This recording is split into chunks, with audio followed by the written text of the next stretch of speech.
காலைல எழுந்தோடனே எல்லா பசங்களும் என்ன சாப்பிட்றாங்க? டீ பிரெட்டு கூட ஒரு தான். பிரெட் தான். பிரெட்டு தான் சாப்பிட்றாங்க. பிரெட்டு முன்னெல்லாம் வந்து ஒரு நாளில் அழுகி போகும். ஆமா ஆமா.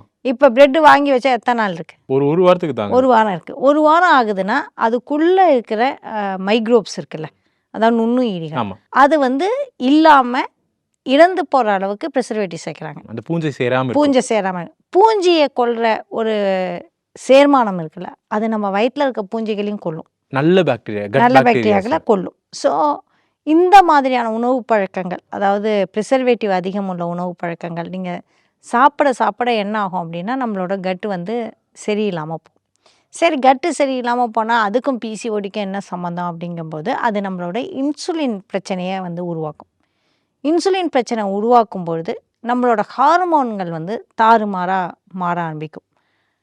ஹார்மோன்கள் தாறுமாறாக மாறும் பொழுது இந்த நம்மளோட ஈஸ்ட்ரஜன், ப்ரொகெஸ்டரோன், நிறைய விஷயங்கள் உண்டு.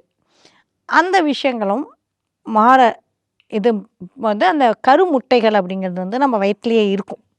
அந்த நாங்கள் பிறக்கும்பொழுதே பெண்களுக்கு வந்து கருமுட்டைகள், அந்த ஃபாலிக்கல்ஸ் அப்படிங்கிறது வந்து சேர்ந்தே பிறக்கும். அப்போ அந்த மாதம் அது வந்து வெடித்து மாதவிடாயாக மாறும்போது அதில் சிக்கல் ஏற்படுறது வந்து பிசிஓடி. இதில் வந்து நம்மளோட விஷயங்கள் வந்து வெறும் வயத்தில் தான் நம்மளுக்கு வந்து சிக்கல் வருது அப்படிங்கிறது இல்லை, நம்ம மூளையிலையும் அந்த சிக்கல் வரும்.